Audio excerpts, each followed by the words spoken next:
Welcome back, everyone, to a new week at the Damage Report. I'm John Hickenlooper. It's Monday, and so Brooke is in the studio. I'm here. There she is. Yeah, and we are dressed alike on accident today. Complete accident. Most of the time we dress alike, and it's on purpose. It's because John likes to follow my lead when it comes to fashion, because he's sometimes smart. And so today we just happen to wake up on the same vibe. I'm not liking this. I'm gonna move on. So, by the way, most important news of the day is go watch The Boys. Very good series on Amazon Prime. It's a superhero series. It is, okay. but it's subversive, which is what I think we need in this day and age. Anyway, there's a lot going on over the weekend. It was some news weekend. And so we're gonna start off with insanity. Who are we gonna be nuking? Or what? Perhaps, are we gonna be nuking? But we've got a lot more other than that. Donald Trump's potential primary challenger. We're gonna be digging into his past a little bit and see if he would actually be any of an improvement over Donald Trump were he to beat him. Let's see, we've got an update on Stand Your Ground. A really interesting case, unexpected result there.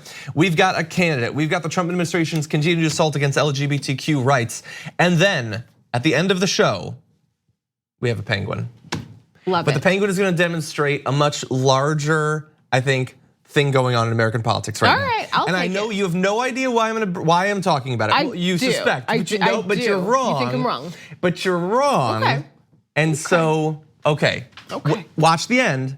Penguin coming up on the Damage Report. Okay. Anyway, let's start off with Donald Trump and the awesome power of nuclear weapons, okay? Donald Trump has long had an obsession with nuclear weapons. Back in 2017, it was revealed that he thought that our 4,000 strong nuclear arsenal should be increased to 32,000 nukes, which is crazy because 4,000 could already destroy the world many times over. So what do you need 32,000 for? Well, now we know. You're not just gonna be dropping them on our enemies, you're gonna be dropping them on weather itself. Now this seems ridiculous, but Axios had the scoop yesterday. This is what he said. During one hurricane briefing at the White House, Trump said, I got it. Why don't we nuke them? They start forming off the coast of Africa. As they're moving across the Atlantic, we drop a bomb inside the eye of the hurricane and it disrupts it. Why can't we do that? And then I like to think that there was a moment of silence as people contemplated their lives and their careers and the future of our country. Asked how the briefer reacted, the source from that meeting recalled he said something to the effect of, "Sir, we'll look into that." I hope they didn't. I think this is the only Trump-related story where he was called sir and it actually happened. We have more. Okay. But this is this is not candidate Trump. This is back President Trump, nuke weather. What do you think? Yeah, it's just very QAnon of him. Right, and so why can't we? As if he made up this kind of long used conspiracy theory among weirdos. Oh, so you're saying it's like we keep being told we can't nuke them. Why can't we? I mean, I would think that it would be fairly obvious. Right. You don't use nukes against hurricanes. You use period, them or just right. It's just not. Obviously, tornadoes. The only issue is it can sometimes just fly out of the tornado. That makes it more difficult to target it accurately. This is where we Accuracy is key. So there's more because this is an idea that he apparently brought up at multiple meetings. Trump replied by asking incredulously how many hurricanes the US could handle. And 4,000 apparently, and reiterating his suggestion that the government intervene before they make landfall. The briefer quote was knocked back on his heels, the source said. You could hear a gnat fart in that meeting. People were astonished. After the meeting ended, we thought, what the F? What do we do with this? Well, I resign, 25th Amendment? I don't know, there's some ideas, you could do something like that. And so let's see, he brought it up again. Okay. Trump also raised the idea in another conversation with a senior administration official. A 2017 National Security Council memo described that second conversation in which Trump asked whether the administration should bomb hurricanes and stop them from hitting the homeland. A source debriefed on the memo said it does not contain the word nuclear, it just says the president talked about bombing hurricanes. So that is, in 2017, America and improvement. We're just gonna start bombing regular. Absolutely ridiculous, let alone the idea that using a nuclear weapon on a hurricane is kind of silly. But then why can't we? Because one, you can't just play with them. That's against the rules, okay? Yeah. That's why. Yeah. So. Yeah, they're not toys. They are regrettable wastes of money that we never should have developed. That's what they are. So Look, one of the reasons I wanted to cover this, not just because it's ridiculous and it gets us into the week, with a little bit of fun. Like, hey, maybe we'll shower the East Coast with radiation. This is the leader of our country. But it's because I already know how this is going to play out over the course of this week. So let's take you through the first few steps. So the first step is anonymous source in the government says Trump had this bat crazy idea. Okay, that's always the first step. Right. And second step is administration official launches sort of weak defense of the idea, and we have that. The source said, what people near the president do is they say, I love a president who asks questions like that, who's willing to ask tough questions. It takes strong people to respond to him in the right way when stuff like this comes up. For me, alarm bells weren't going off when I heard about it, but I did think somebody's going to use this to feed into the president is crazy narrative. Well, yeah, they probably will, and I can sort of understand how. Like if your 5-year-old comes into the room and says, why can't we shoot people? I appreciate that kid asking the tough questions, and it takes a strong parent to tell the kid not to shoot people, right? Right, we're not talking about a kindergartner here. Like when they say like no question is a bad question, I get that because you want 5-year-olds to ask everything because that's how you learn things. And I think that even when you're an adult, it's okay to ask a question that some may seem dumb. I get that, but when you're president, I think it is okay for people to expect you to have some just like general base of just intelligence. Knowledge or attachment to reality. You know what, you're right. Some people might ask that question. So before we go to more of the cycle of how this plays out, let's treat it seriously. Why don't we just nuke hurricanes? Because apparently we can't. No, hey, that's not serious. Serious. Okay. People have been asking this dumb question for decades, which is why I think it was NOAA had a website. They already had this website for why we can't nuke tropical storms. Let's bring up a section of it. You'll see subject, why don't we try to destroy tropical cyclones by nuking them? Well, during each hurricane season, there always appear suggestions that one should simply use nuclear weapons to try and destroy the storms.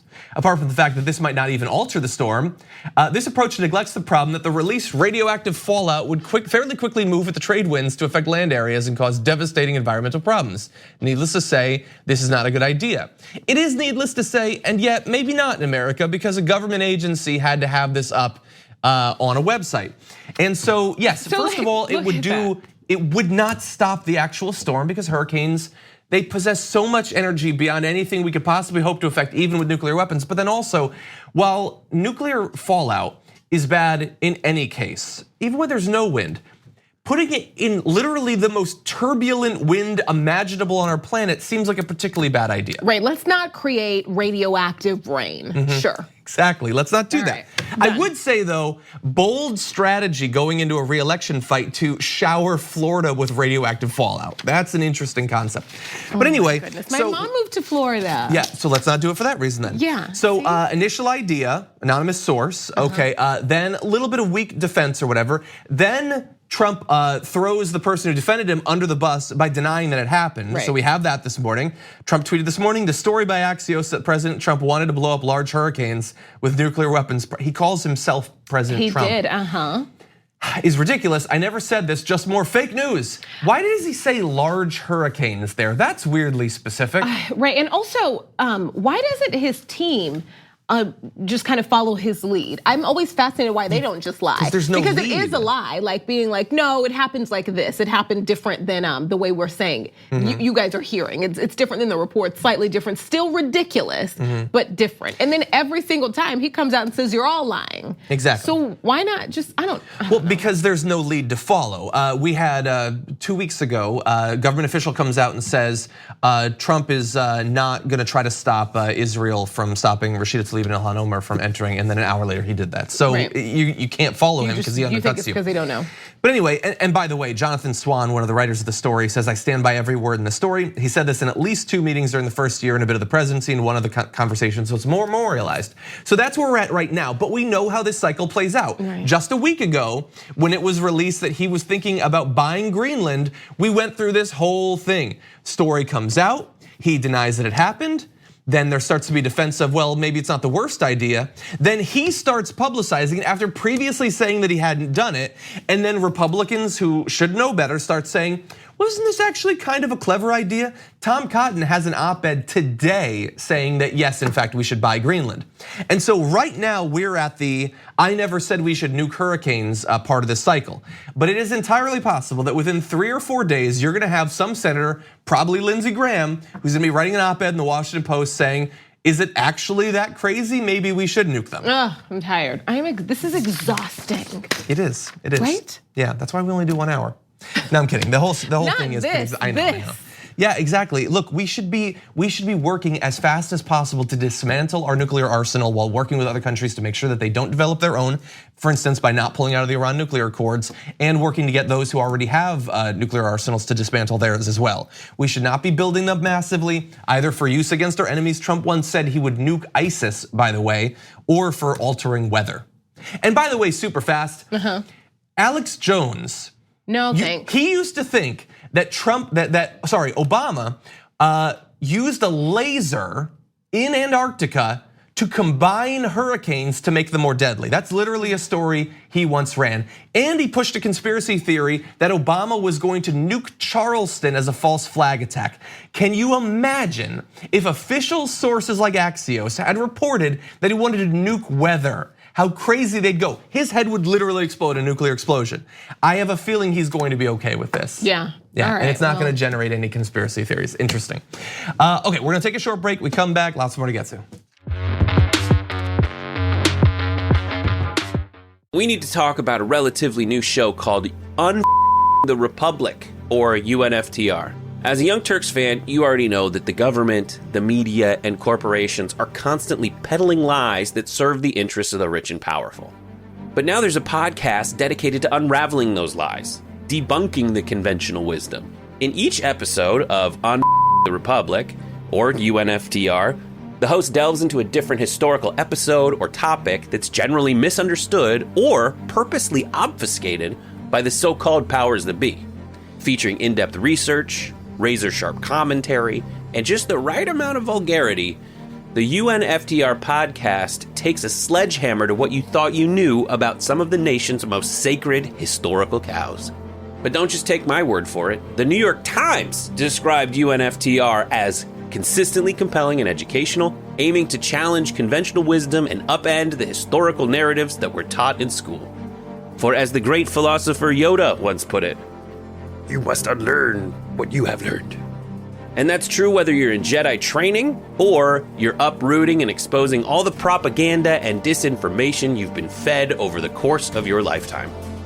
So search for UNFTR in your podcast app today and get ready to get informed, angered, and entertained all at the same time.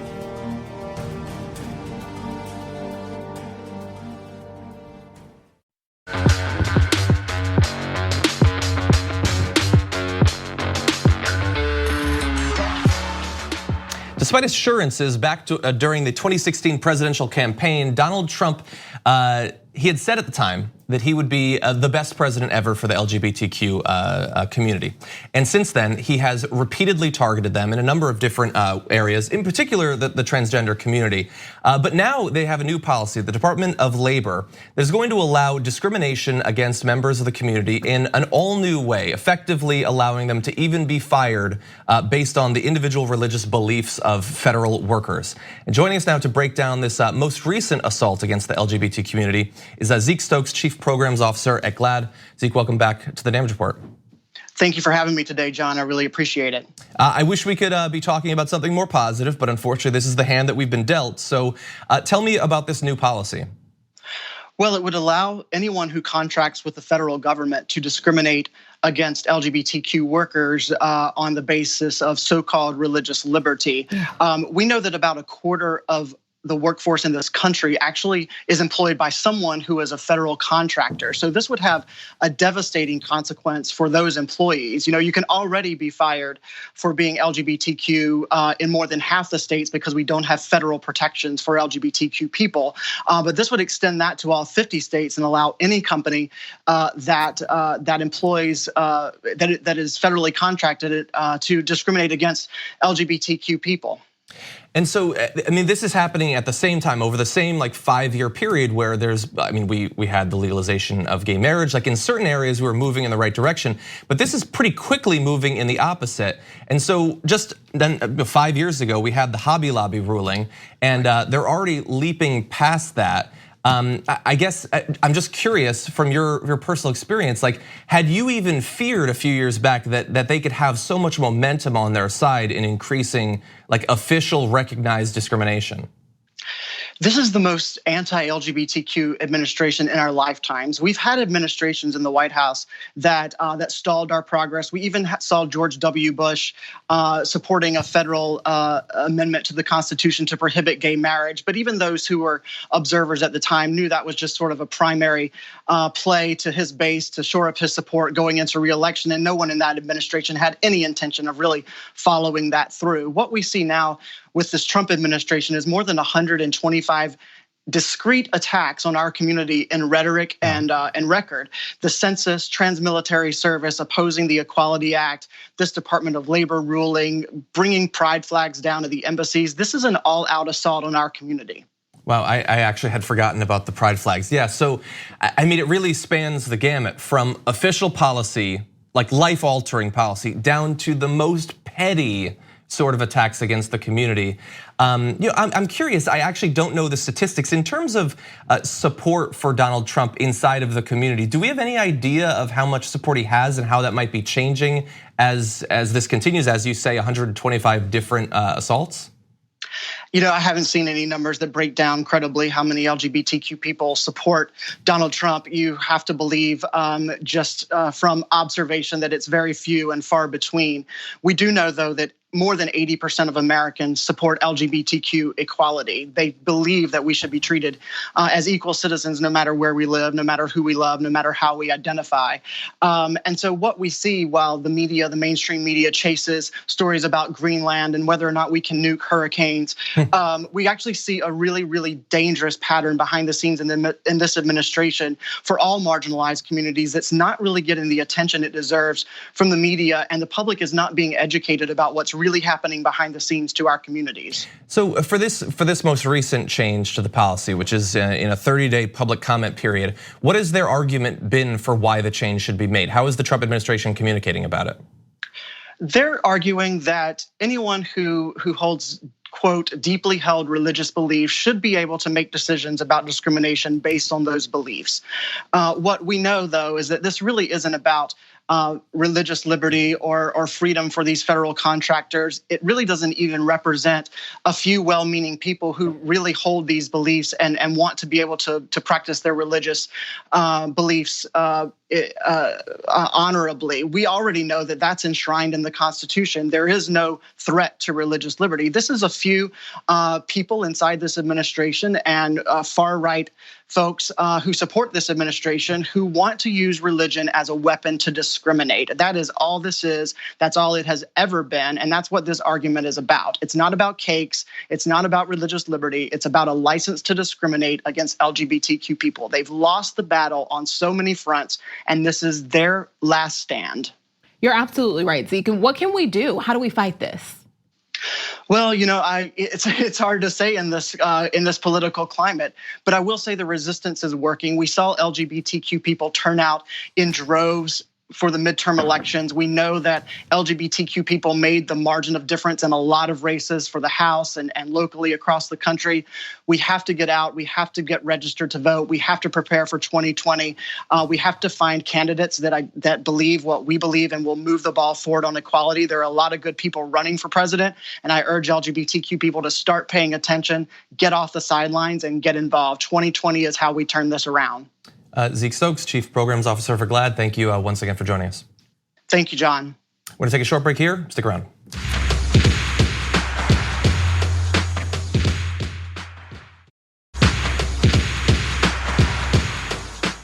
Donald Trump is obviously at least a little bit worried about some of those he might be running against in the general election in 2020. But before he even gets there, he has to get through his primary. And it turns out now he has a challenger. But for people who oppose Donald Trump, how much should we actually care about this primary challenge? I understand this is Joe Walsh, And I'm not gonna show you video of him because screw Joe Walsh, but here is an announcement that he made. He tweeted, "Friends, I'm in. We can't take 4 more years of Donald Trump, and that's why I'm running for president. It won't be easy, but bravery is never easy. But together we can do it. Join me, join us. Let's show the world we're ready to be brave." And so Joe Walsh is gonna be running against Donald Trump in the primary, which is weird because he at one point was a pretty strong defender of Donald Trump. You might recall, he tweeted this in advance of the 2016 election. "On November 8th, I'm voting for Trump. On November 9th, if Trump loses, I'm grabbing my musket, you win." Some people took that as a threat to violence or civil war if Trump were to lose, because that's what it is. And now the primary challenge, which means that he's got some support because he's running against Trump. Even people like Tom Arnold, who's a liberal, tweeted, "Join me in supporting Walsh for president." There's a fundraising link for him. And I get it on some level. We don't like Trump and he's running against Trump. He might be trouble for Trump, but this is Joe Walsh. And so how excited should we actually be? We're gonna go into some of his statements, but initially the announcement that there might be a contested primary, what do you think?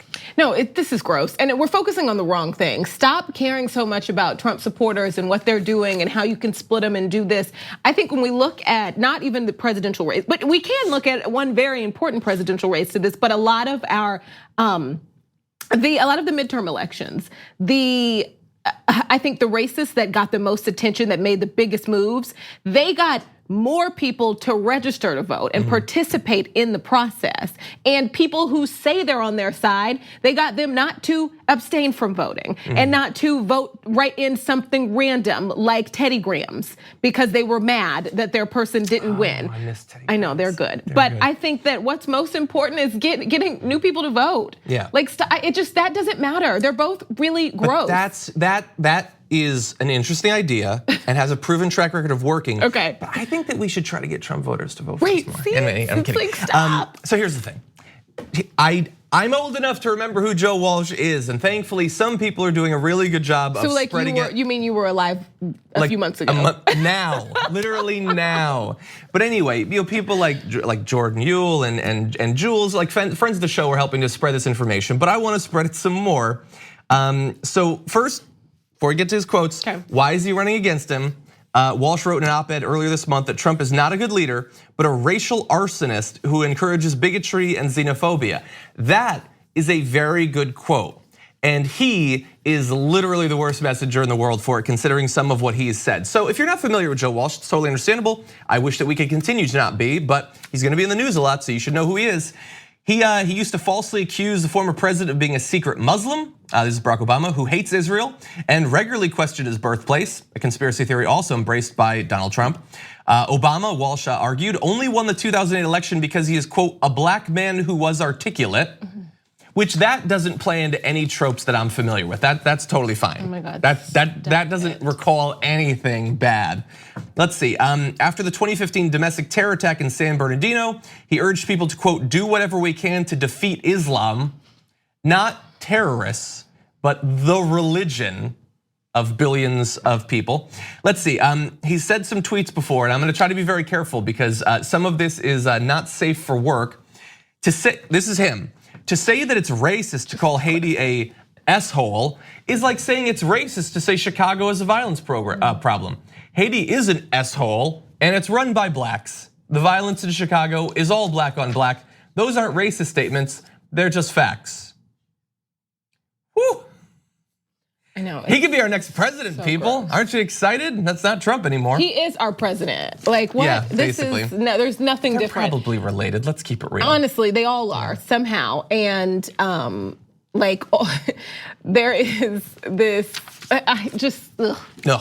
It's gross. And what's frustrating is that how normal this is, that somebody who speaks like that, somebody who tweets like that can still say, hey, I'm running for president because I have a lot of followers, I'm running for president against the current president, and boom, he gets to be on network television. Yeah, and this probably horrible racist gets to be on network television. There's gonna be a lot of producers at CNN and MSNBC, they're gonna be like, oh, bring him on, it's exciting. Drama in the primary, now we've got a story.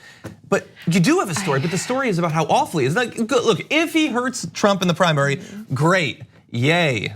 and still screw him for everything that he said and done. I'm not worried about them and what a bunch of racists are doing and talking about. I'm worried about what racists are doing.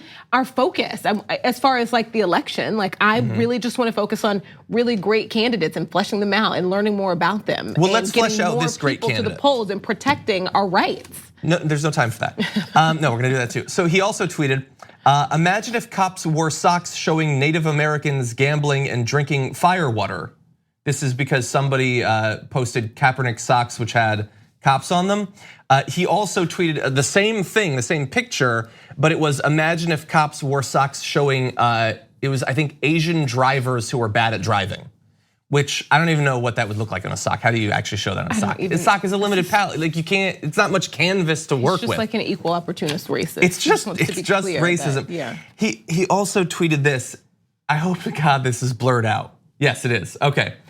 He tweeted this in 2014. Found out if I said Redskins or cracker or redneck Bible thumper, I could stay on. But if I said the N-word or the S-word, they cut me off. Yes, he indeed wrote out in full the worst racial slur and was shocked that he would get in trouble on the radio if he said that 5 years ago.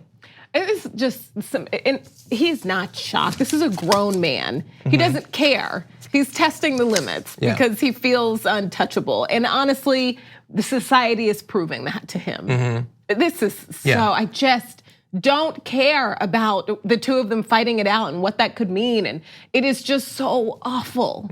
Like, do you know what I mean? Well, here's the thing. I understand what you're saying. Yeah. But I do think that he is going to be embraced by certain mainstream media sources. Yeah, I want to try to undercut that. And honestly, I think that talking honestly about who he was, not 20 years ago or 10 years ago, but that S-hole countries thing, how long ago was that? Like that was not that long ago. And now he wants to pretend. He said in advance of his run, you know, I've acknowledged now that the way that I used to act, that laid the foundation for people like Donald Trump. And so who better to stop it? I understand the coarsening of our discourse. You're still coarse, you're real gritty at this point. And so I just wanna make sure that history is not rewritten as it is for so many people in the Trump era. I think that's a good point. I also, like he's not, you know who, he's not gonna be embraced by Trump's untouchable base. No. Never Trumpers, it's just not as many people as you think it is. And really, it doesn't matter because it's a group of people who are okay with racist policies and all of, you know, like all of, a lot of bad things that have harmed a lot of people. It's just Trump goes a little too far.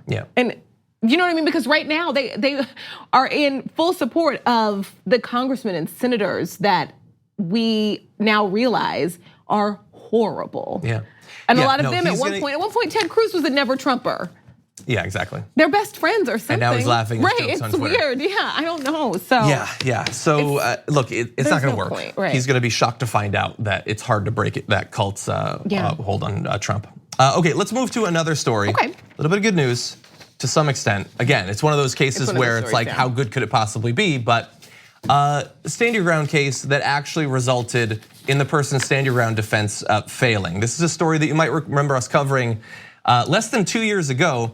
So a man in Florida was found guilty of manslaughter just late last week for killing an unarmed man during a dispute over a parking spot. So this is Michael Draka, who was then 47, facially shot Marquez McLaughlin last summer during an altercation over a handicapped parking space in Clearwater, Florida.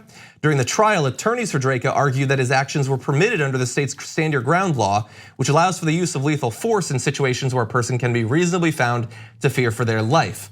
And the respect for stand your ground is so high that in the immediate aftermath of the shooting, he initially was not going to face any charges. It was so clear that you could fatally shoot someone if you fear for your life that they weren't going to charge him. Now, they did, there was an investigation and he's going to be going to prison.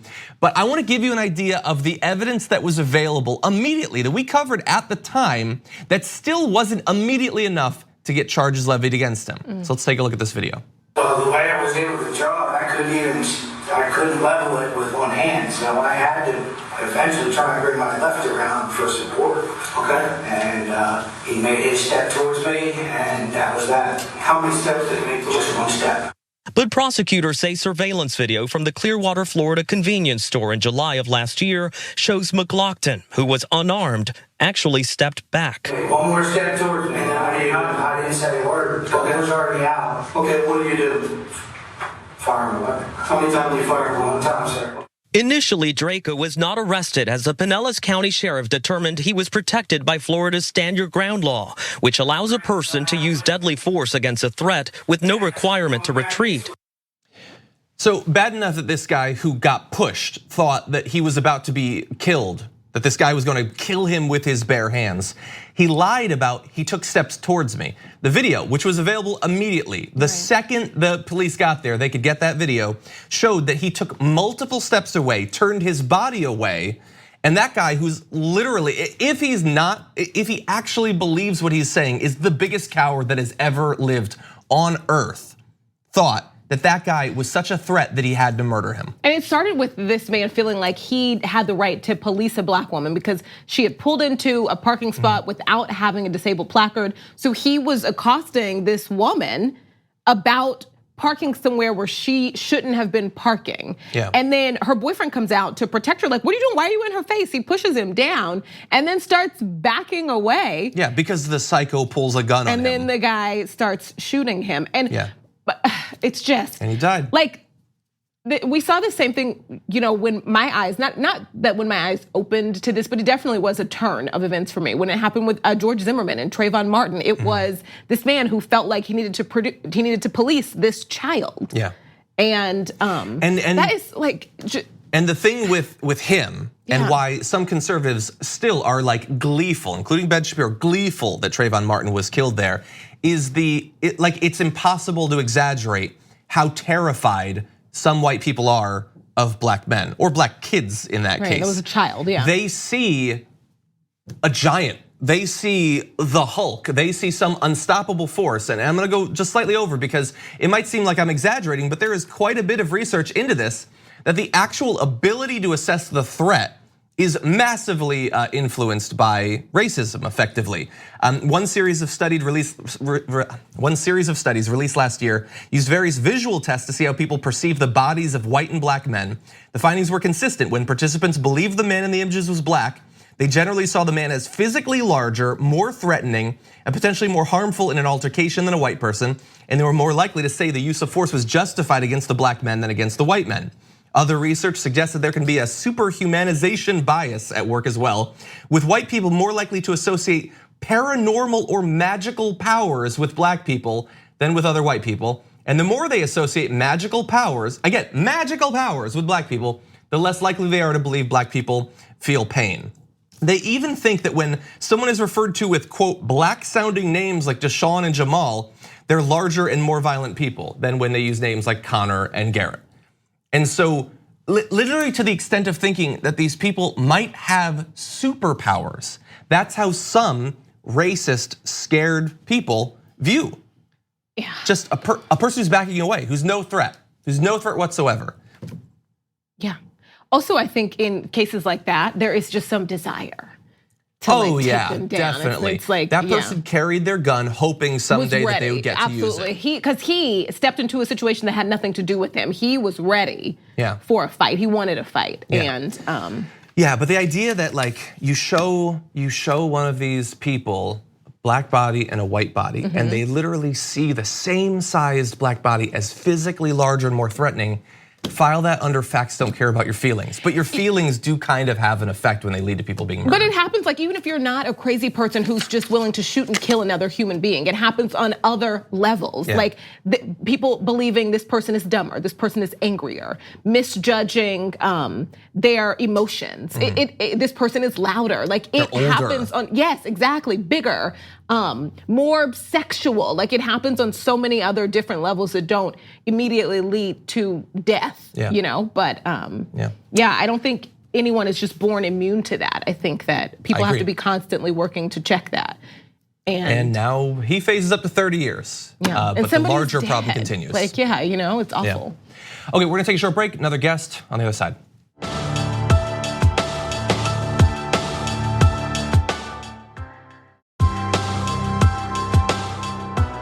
The Democratic effort to retake the Senate is going to be a complicated one in 2020, but there are a few opportunities, including 2 races where an incumbent Republican senator is facing re-election in a state that Donald Trump lost back in 2016.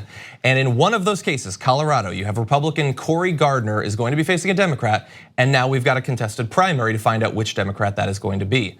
One of those candidates joins us now on the Damage Report. Stephany Rose Spaulding, welcome to the show. Hi, welcome. Thank you for having me. Very glad to have you here, and both I and Brooke are excited to learn more about you. Tell us about your background and making the decision to run for Senate. Sure. So I'm a tenured professor of women's and ethnic studies at the University of Colorado in Colorado Springs. I'm also pastor of Ebenezer Baptist Church here in Colorado Springs. So I've been here in Colorado for about 10 years now. And it was really my students' response and community's response to the 2016 election cycle that got me interested in running for office. And I ran in 2018. We did phenomenally well, but it was an extremely tough district. And from that work, there were people around the state who just were like, you need to run for Senate. And my community asked, so here I am. So tell me about, you spent a decade there. What are some of the issues that have come up in your time there that you felt needed to be addressed in a different fashion? Well, absolutely, Colorado is changing. It is not the Colorado of 10 or even 15 years ago. There are more millennials who are moving here. So our issues are around protecting the environment. We have a lot of public lands here in Colorado. We are also very much in advocacy for Medicare for all, making sure that people have not just health insurance, but access to health care. We have a lot of rural space here in Colorado. Also making sure that there's income equity and education equity. Social justice is very central to me as a professor and an activist, and making sure that we are doing criminal justice reforms are issues that I continue to hear on the campaign trail. And how would you describe the past work over the past few years of the current incumbent? Non-existent. He has been in agreement with the current administration at a 98% rate. Wow, that is pretty high. I'm Yes. curious. You mentioned in your list of issues that you feel like there should be more done to protect the environment. What are some of the moves that you would make in that area if you were to be currently holding the position now? So I'm an advocate for the Green New Deal. I would certainly make sure that this administration and no administration going forward is fracking on public lands. I would make sure that we are moving to green and renewable energies, that we are carbon neutral as we move forward as a nation. Protecting water is an extreme issue here in Colorado, since there are a number of states that depend on our water resources downstate, downstream. These are just some of the issues that are important to us. And again, like I said, creating green economies, those are very much what people want here in Colorado. So before taking on Cory Gardner, there is the primary, which is now contested with John Hickenlooper entering the race. Were you surprised when he entered, and what is your impression of John Hickenlooper as a primary opponent? In some ways, I was taken aback because he has said himself that he's not cut out for this job. So why take a job, one, that you really don't want, two, where you find yourself to be ineffective. But then when you look behind the scenes and recognize that individuals like Chuck Schumer are trying to puppeteer what's happening in Colorado, it makes a lot of sense. Well, and we also saw that the Democratic Senatorial Campaign Committee endorsed him over the weekend, very quickly, by the way. And it occurs to me that this opportunity exists. As I pointed out in the intro, Cory Gardner is potentially vulnerable. He's in a state that does not seem to love Trump and his administration. So having the right candidate, very important. And when it comes to some of the issues, including like the environmental concerns that you mentioned, his past is pretty checkered in that area. How would you contrast yourself with Hickenlooper on issues like fracking, the Green New Deal, those sorts of concerns? So you all saw him on the presidential stage, and he failed epically in regards to the progressive agenda and the movement of our state and country forward. He is very much tied to oil and gas, and that is a problem for Coloradans. He is, again, he's so moderate that some people ask whether or not he has his post on the Democratic Party right now, and we know that he does not. Yeah. Well, it's been great getting a chance to know a little bit more about your platform. Hopefully we can talk more as the primary continues. Stephany Rose Spaulding, thank you so much for joining us today. Thank you. We're gonna take a short break here. We come back a little bit more to close out the show.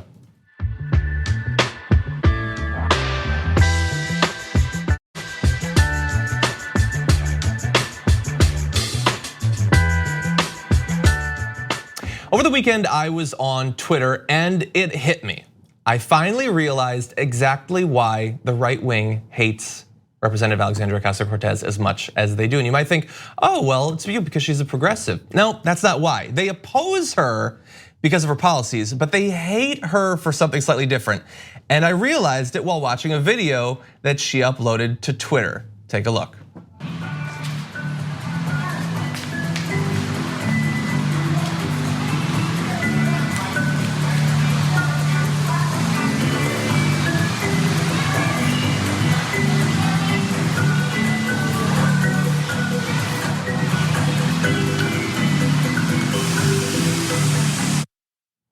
That's so cute. Okay, so why is that it? Because she is more full of life and just like she's a person. She's an actual person, a happy person who hasn't been broken and just turned into this disgusting, gritty, corrupt figure, and they hate to see it. There's lots of people on the left who have policies that they don't support, but none of them are as instantly likable as she is, and they can't take it because they have their politicians. They have their Mitch McConnells and Devin Nunes and Trump and all of those, and they're all disgusting creatures. Now imagine if on the other side you saw this bright shining life of humanity and happiness. How much would that piss you off? Yeah, I mean, she's more like your average non-politician than any other politician who has ever existed. Because it's like, here's the thing, most people, I think, who care, I think that there are like average working people care more and are more educated on politics than some of your politicians. They don't have the connections, they don't have the opportunity, and she was able to kind of bridge that gap, and I think that is infuriating. Yeah, and look, it might be that in 10 or 20 years, she'll be as hardened and disillusioned as everyone. But I kind of doubt it. She seems to have weathered that better than most people. And it's why she has the support that she does. It's why I think that she's probably going to end up being president someday. But along the way, she will be living rent-free in every right-winger's mind. And it's not just because she supports the Green New Deal. Markey supports the Green New Deal. They're not talking about him on Fox News every day.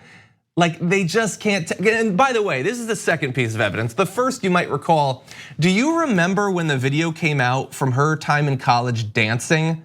They lost their minds over it. How dare you be an intelligent, educated person, an effective communicator of political values and ever have danced in a fashion that wasn't cringeworthy and pathetic? How dare you, AOC? And both of these, I mean, I saw that and I thought that is adorable. It reminded me of how much I love penguins. Not personally a huge fan of zoos or aquariums, but I get that they do exist, and for some people it's literally the only way that they'll see most of these animals. So that's divisive in its own way, and I would prefer if they didn't exist at all and we actually protected them in the natural environments. But I just saw it and I thought, why can't more politicians be real? They'll release videos like Beto O'Rourke. I was gonna say they'll release videos like that, but it's not the same. It's so, yeah. Beto O'Rourke, he brought a cell phone camera into his dental appointment. I was like, I don't want to see cell phone footage of my dental appointment, let alone yours. Close your mouth. What's wrong with you? He is, I do like, he is so anti-respectability politics, which is great because that's how we should be. But it does seem so scripted sometimes, and she doesn't come off like that. Like he seems like someone who took her class. Yes. Do you remember? And didn't take good enough notes. But just learned it and isn't of him. I think he read the syllabus, didn't attend. But the outcome is still good. Yeah, the outcome He's is still trying. good. Yeah, and look, I was gonna show some tweets of responses to that video, which no rational person doesn't like that video. But I'm not gonna show them, but I will say. That's what sparked this, right? How nasty it got in her comments. Yes, exactly. This? Yeah. But again, like these are people on the right who say, why does the left get triggered over stuff? Why do people get triggered? you got triggered by a penguin. Honestly, like that's pathetic. You're waiting all hours. You're like a Batman villain at this point. Anyway, thank you, AOC, for keeping me. You did there. Yeah, I did. Thank you, Thanks. as well as Penguin. Yeah, I'm glad to be here. Happy Thank you for Monday. being here. Thank you, everybody who's been watching the show. If you haven't already, please rate and review the podcast on iTunes. It's a big help to us. Anyway, that's it for this episode. We got a big week planned. We'll see you tomorrow.